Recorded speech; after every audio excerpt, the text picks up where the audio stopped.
Alors bonjour à tous, bienvenue dans cette interview. Je m'appelle Tim Sharpio de chez UBS et puis aujourd'hui je vais interviewer Daniel qui est bijoutier qui va nous présenter son métier. Bonjour Daniel.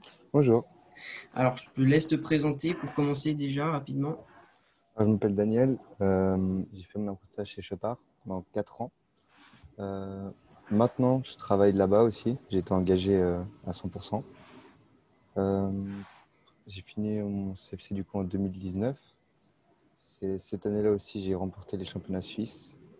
J'ai aussi remporté le concours Piaget qui m'a permis de faire 3 mois de stage au sein de cette entreprise à Piaget et après de retourner à Chopard. Voilà. Ok, parfait. Pour les personnes qui nous regardent, je vous rappelle que vous pouvez poser toutes vos questions dans l'onglet qui est en bas Q&A et j'essaierai d'y répondre un maximum possible. Donc pour commencer, Daniel, je vais te demander comment tu as découvert ton métier de bijoutier. Euh, à la base, enfin, je regardais plutôt pour le métier de sertisseur. Et au final, je me suis trouvé à faire un petit stage découverte de bijoutier.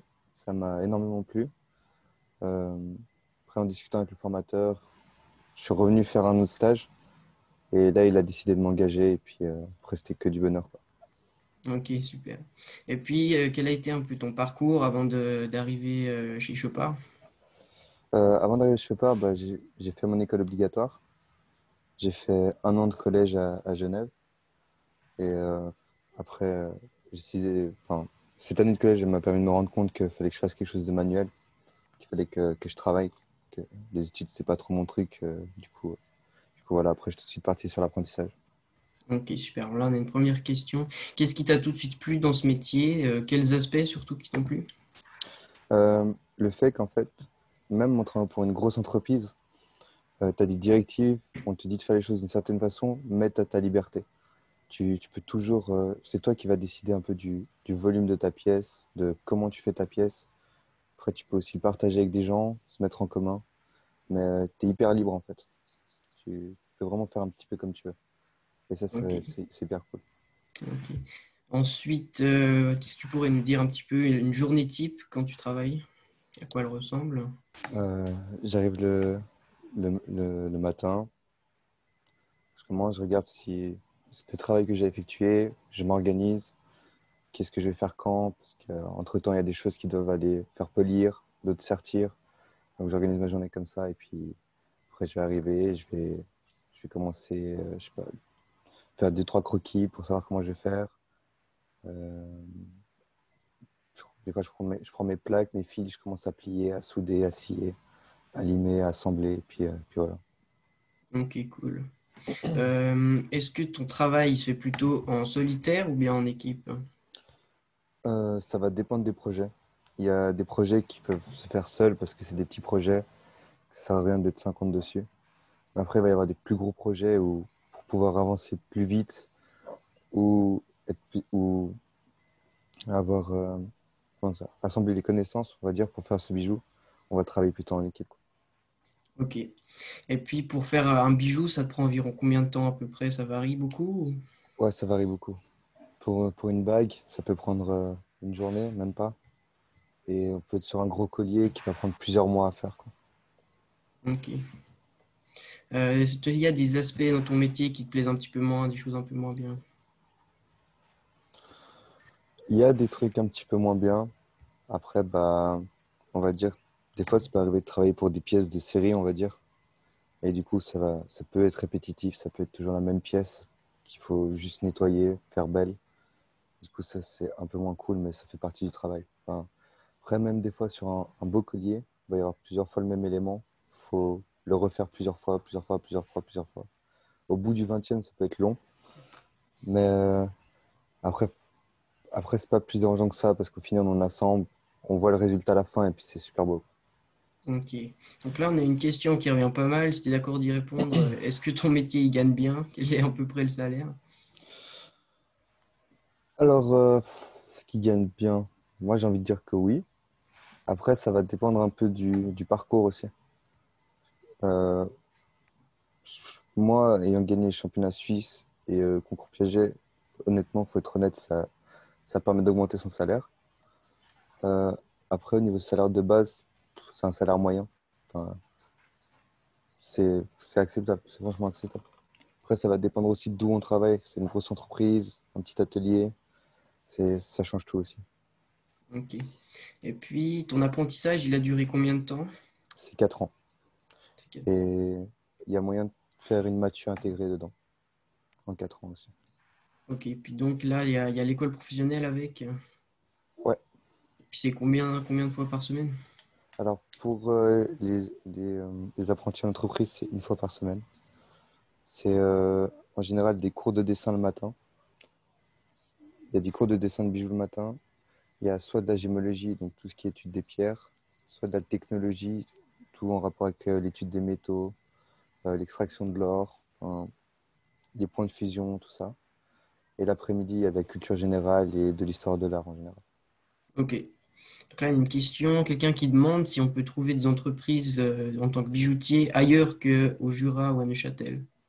Bah, à Genève, sur Vaud, il y en a, pas beaucoup. Enfin, le problème, c'est que c'est un apprentissage qui se perd un petit peu parce que, bon, faut être honnête, il n'y a pas énormément de demandes d'emploi. Du coup, très peu de places d'apprentissage. Et je sais que par exemple, dans ma classe, on était 5. Ouais. Du coup, c'est pas des grosses classes. Mais non, après, il y a toujours moyen de trouver.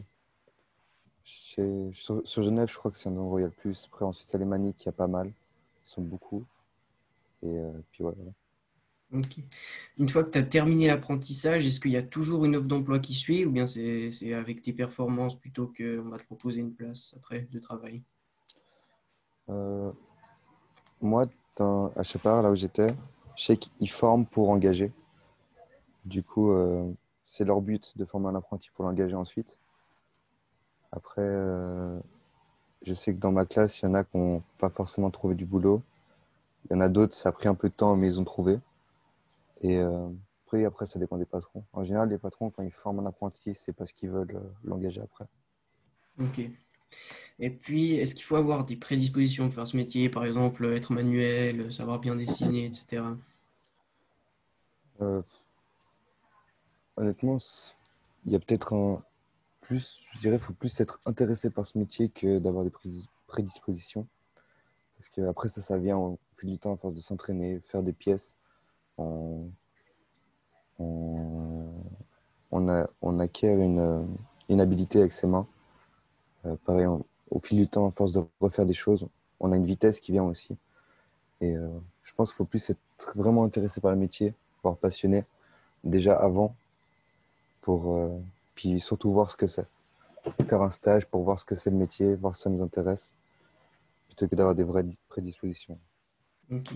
Donc là, on a quelqu'un qui demande est-ce qu'il y a des possibilités de développement dans ton travail ensuite? Alors oui, moi par exemple, je fais mon CFC basique et je suis bijoutier maintenant, mais on peut très bien faire des hautes écoles d'art, même ailleurs dans le monde, pour développer la partie design, donc ce qui va être design de bijoux, euh, ce genre de choses. Ou alors, maintenant, il y a beaucoup de conception 3D qui se fait en bijouterie. Du coup, c'est possible de partir aussi dans la branche de concepteur 3D. Ok.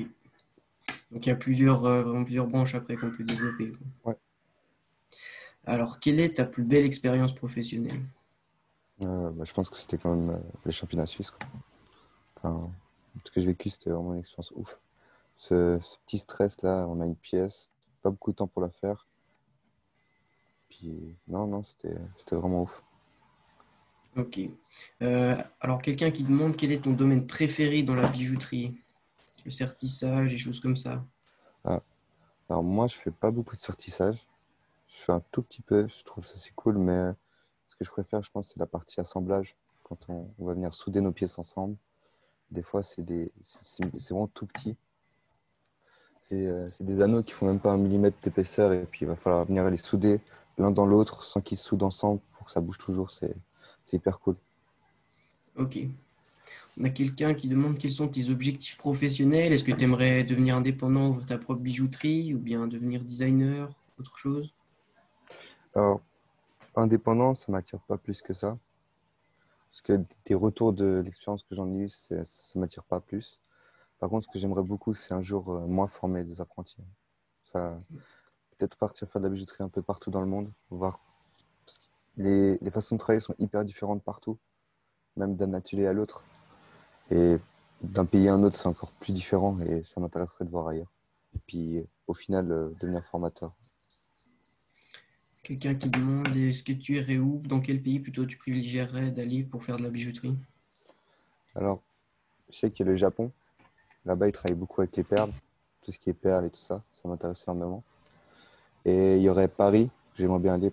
Là-bas, il y a des sacrés bijoutiers, comme il y a Van Cleef, pour ceux qui connaissent, Chaumet, qui font beaucoup de diadèmes. Et non, il y a des bijoutiers très intéressants là-bas aussi. Mais Ouais. pour plus tard, quoi. Il y a quelqu'un qui demande est-ce que tu aurais un rêve, par exemple, de travailler quelque part? C'est vrai qu'un petit établi, les pieds dans le sable au bord de la mer serait cool.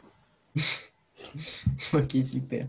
Alors, l'interview, on a quelqu'un à la Suisse, est-elle reconnue pour la bijouterie à l'international? Est-ce qu'avec ta formation, tu as un plus quand même? Ouais, complètement. Complètement. Puis voilà, après, moi, par exemple, je travaille à Chopard. Je sais en 10 ans, j'ai travaillé à Chopard. Enfin, les gens connaissent Chopard dans le milieu et ils savent un peu enfin, ce qu'on sait faire, comment on travaille. La plupart des gens qui sont dans mon atelier maintenant, ils ont été dans d'autres grands ateliers.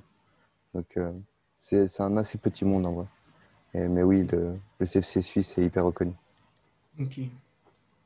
Et puis, est-ce qu'il y a autant d'hommes et de femmes dans le métier ou bien c'est encore un petit peu disparitaire? Alors, si on regarde dans les ateliers, il y a beaucoup d'hommes, mais en apprentissage, en, en dernière année, au final, j'étais le seul homme. Ok, Même en, en comptant la classe de plein temps à l'école, j'étais le seul homme. ok. Et puis, entre le travail, l'école professionnelle et tout ça, est-ce que tu arrives quand même à garder du temps à côté pour faire autre chose? Bien sûr, bien sûr. Parce que après, c'est pas un apprentissage où, on va dire, à l'école, on en demande beaucoup. On en demande même très peu, c'est assez tranquille. Du coup, c'est assez comme si on était déjà en phase de travail, de vie professionnelle où on travaille et on rentre le soir et on a fait notre travail de la journée, quoi. Donc, non, à ce niveau-là, il n'y a pas de souci, c'est tranquille. Ok. Et puis, est-ce que tu penses que tu vas faire ce métier toute ta vie ou pas? Ouais, moi, j'aimerais bien faire ce métier toute ma vie. Après, ce qui est cool, c'est que si un jour ça me lasse un peu, bah, je peux toujours me spécialiser par exemple, dans le certissage ou dans la conception 3D. Il y a toujours plein de trucs à faire. Ok. Bon, alors l'interview touche déjà à sa fin. Est-ce que tu aurais un conseil à donner aux personnes qui nous écoutent, par exemple, pour faire ce métier de bijoutier? Déjà, je pense faire un stage découverte pour essayer. Parce que ce que je me suis rendu compte quand j'étais apprenti et que je voyais des stagiaires venir, c'est que ça ne correspond pas à tout le monde non plus. Même des gens hyper motivés ou des gens qui ne l'étaient pas et qui au final découvrent un truc qui les intéresse beaucoup. Faut faire un stage pour voir ce que c'est. Et après, ouais, à voir si ça se passe bien, si le feeling il est là ou pas. C'est ça. Ok, super. Bah, merci de nous avoir donné de ton temps pour parler de ton métier. Merci à tout le monde de nous avoir écoutés, c'est cool, merci. Et puis, bonne journée à tout le monde. Et bonne chance pour la suite professionnelle. Merci. Bonne journée.